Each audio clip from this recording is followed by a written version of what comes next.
So with the F175 launch event a week away, let's look at every single F1 team's best and worst liveries. And there you go, that's the intro. Pretty short intro if you ask me. We're on the road to 10,000 subscribers. The goal is by June and 200 on Instagram by the end of the month. Anyways, let's get on with the video. So we do an F1 manager series, but again, I did gaming series before. They didn't really do really well. They only ever have been on for 30 years and they're still super mid. And time for I don't think it looks ugly. Y'all are tripping. It doesn't look that bad. Same for 2015. I really liked this car at the time. I don't get the hate for it. But since we need an answer for the worst looking Sauber, I'd have to go 2010, but when it's jumbled up with a bunch of sponsors and placements where it doesn't make sense. So there you go, the ugliest Sauber, 2010 Sauber with sponsors. Now time for Williams. Now Williams have had a lot of great looking cars in their history with the Camel liveries, their Allianz, HP, BMW liveries. See Ferrari, this is how you integrate HP well into your livery. Apart from the 2004 one with the freaking walrus nose, this looked horrendous. The Martini stuff, recently since 2022, they've been cooking with the liveries. They're just getting better and better every year. And also the Saudi liveries from way back in the day. And you know, Williams have also had really good looking drivers like Nico Rosberg, Nico Hülkenberg, and Nico, this is a sign that you should wear your hair down instead of wearing it up. He looks like freaking David Beckham here. Recently, Carlos Sainz and Leah Block. Okay, I swear I'm not gay. The last one proved that I'm not gay. But the absolute best looking Williams F1 car of all time was Jacques Villeneuve's title-winning FW19. It's just perfect. It's a beautiful integration of the Rothmans brand, which yes, I know it's very harmful to you, but harmful products make for great liveries. Like the Johnny Walker McLarens. Okay, I probably shouldn't say that. And also adding to the collection of motorsports that Rothmans has competed in. And time for the worst looking Williams car of all time. I know some people probably give me the answer of 2011 to 2013, but I personally like these cars. Yeah, sure, I know they look a bit bland, but sometimes I am very bland myself. You could say I am white. Okay, it might sound like I'm white, but I'm Asian if you've seen any of the face cam videos. But I might as well be white because I eat boiled chicken with salt on it. Okay, I'll stop. I mean, I like Leah Block and she's white, so hopefully she doesn't eat boiled chicken with salt on it. I really hope not. But yeah, no, the worst looking Williams livery of all time, everyone unanimously agrees on this, was the 2021 Williams. Actually, thinking about it now, the 98 Williams. This was one ugly looking thing, wasn't it? It doesn't make sense at all. It's giving me an aneurysm. In fact, if you look up the word aneurysm, you see the Nirvana song, you know, the 98 Williams is beside that. But hey, Williams redeemed themselves for 99, because the 99 Williams was actually a pretty good looking car, but unfortunately, the 98 Williams was so ugly. Oh my, it's even uglier than the Boston Celtics City jersey. Time for Toro Rosso.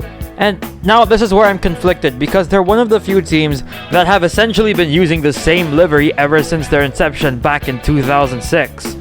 I mean, sure, some variations like 2019 to 21 and the AlphaTauri liveries, but other than that, they're mostly the same. But I'll also give you an answer for this, and personally my favorite Toro Rosso is the 2010 one, but really it's the same as the 2006 to 2016 ones. And just as I say that, I remember they're initially Minardi. But again, there's no such thing as a bad looking Minardi. Never mind, oh yeah, this is ugly. Oh, the 98 Minardi. It's just jumbled with so much sponsors. There's no breathing room for the livery to shine. But the livery in and on itself is ugly as well. So there you go, the ugliest Toro Rosso is the Minardi M198. Now time for Haas. Now all of Haas's cars have mostly looked the same throughout history, so it's a similar situation to Toro Rosso where I can just pick one and boom, it's the best looking Haas or the worst looking Haas, and then comes in dodgy sponsors to ruin the thing. But first we're going to go with the best looking Haas, the 2022 Haas. Now normally Haas will have a color scheme of black, gray, red, and white, and it normally works, but it can get a bit messy sometimes, like the mid-season 2017 Haas, which just looks sad and depressing. But if you make it a lot simpler, like the 2022 Haas, and let two bright colors do all the shining, you get this masterpiece of a livery. I like it, it's simple, it's nice. I like how the red is basically acting as an outline around the main bodywork, the chassis of the car. I like the front wing too, utilizing the slots, making it red.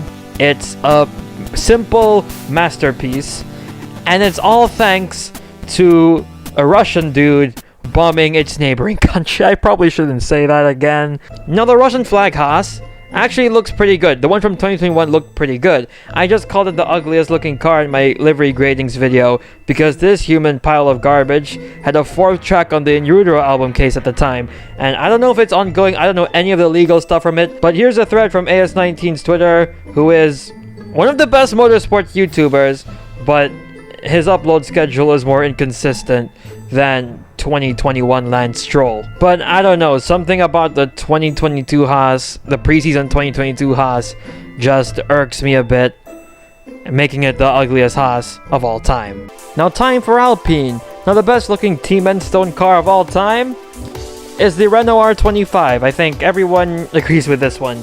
It's just a really, really sleek and clean livery. The yellow and the blue just seamlessly go together. A good representation of both brands, Renault and Mild 7. I love it. Everyone loves it too. And it was the last ever championship winning V10 car. So best looking Team Enstone car is R25. And the worst one is a contest between the A524 and the R29. I'm not gonna lie, I used to be an R29 enjoyer, but as time passes by, I like it a lot less and I don't actually enjoy it anymore. Because the side profile isn't that bad at all. I think the side profile actually looks really nice, but when you look at it from the front, just ew. It's literally just ew from the front. It's disgusting.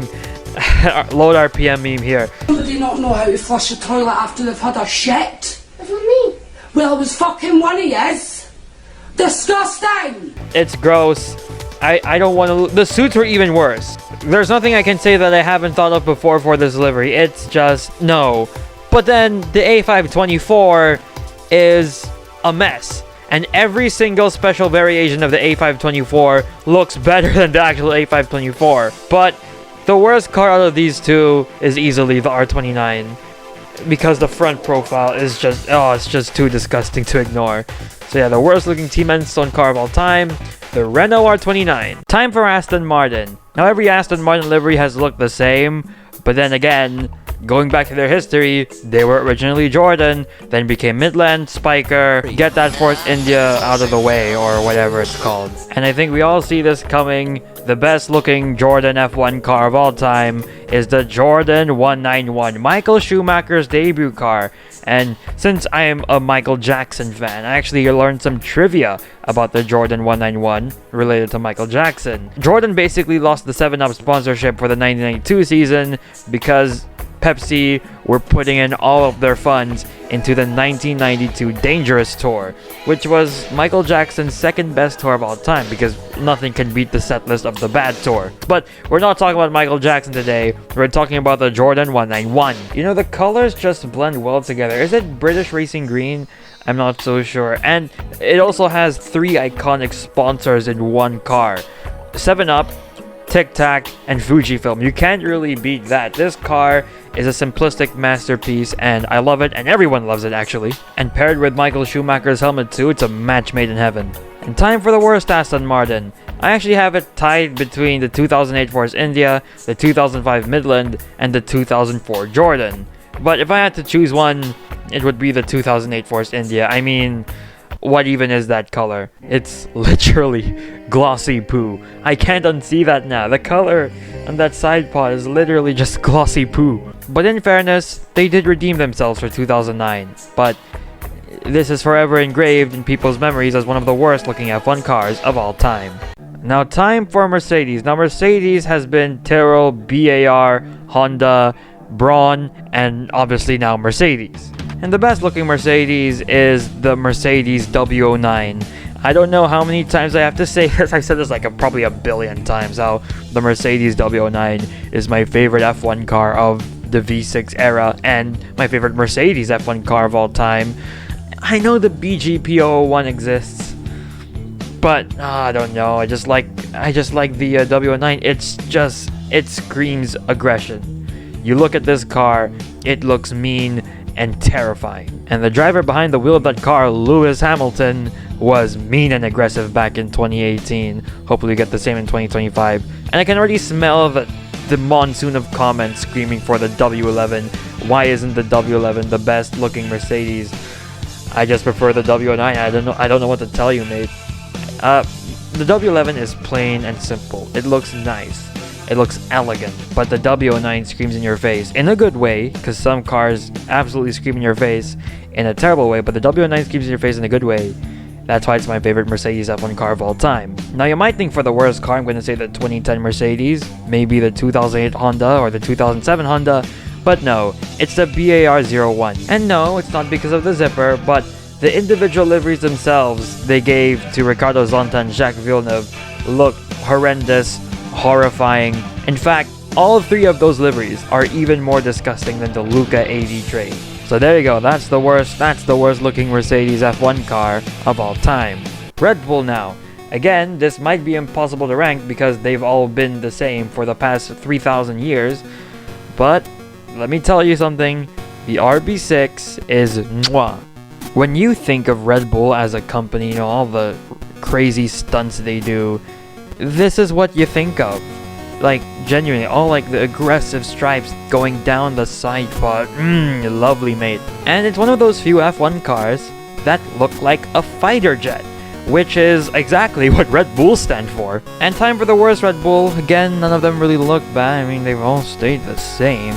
But if I had to choose one, it's between the 2019 Red Bull and last year's Red Bull. Now, the 2019 Red Bull, I liked it at the time. But then the RB16 and the RB16B ruined my perception of it because of its fat nose, and this car just feels plus size and oversized compared to all the other Red Bulls. And I know a thing or two about being fat. If you watch the face cam videos. I love friendly fire. Oh yeah, that's right. I completely forgot that Red Bull were initially Jaguar. Let me just look up for the Jaguar liveries. I know, look, they're all the same too. I don't know. I guess I have to pick the RB19 Miami Grand Prix because, I don't know, the palm trees and such, this just looked dumb. So, but again, none of these are really bad. Or either the Miami Grand Prix Red Bull or the Las Vegas Grand Prix Red Bull. But again, none of these really look bad, but I don't really have any other choice for this, so I might have to just do this null and void. And time for Ferrari. I've said this at least 50 trillion times. This is my favorite F1 car of all time. This is the best looking F1 car of all time. This is the best looking Ferrari of all time. It's the F2007. I don't want to hear another argument. This is the prettiest F1 car of all. It's so sleek. It's aggressive, sleek at the same time. The onboard is literally like a fighter jet.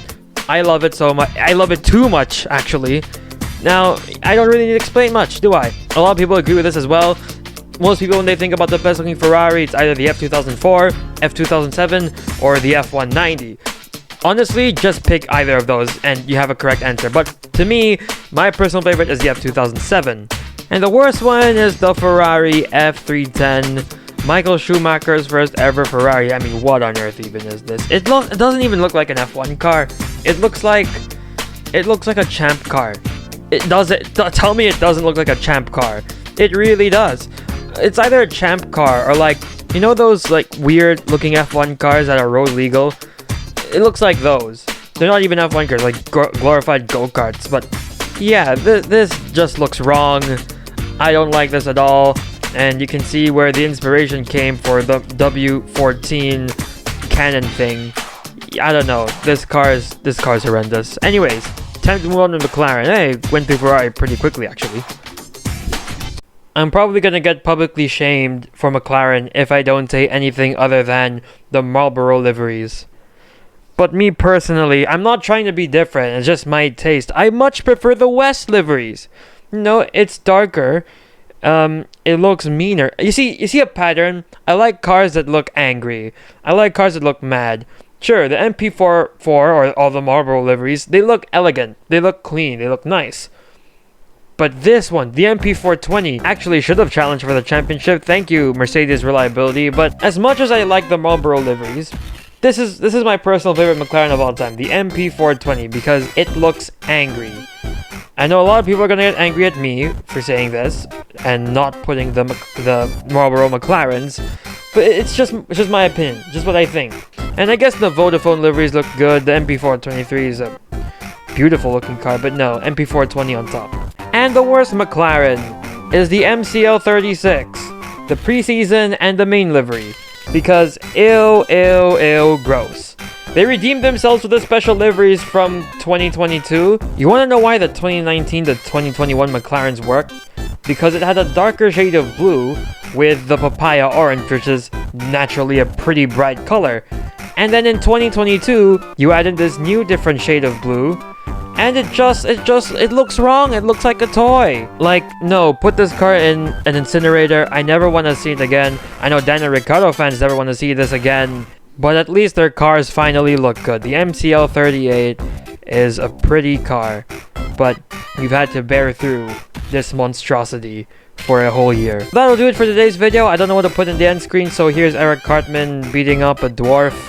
Hopefully this year's liveries will look great, but after seeing some of the team kits, I have really low hopes. Actually, I'm gonna make a video on team kits really soon because this year's team kits have been looking awful so far, apart from the Ferrari one. But thanks for watching, be sure to like and subscribe, and see you in the next one. Say uncle! Uncle!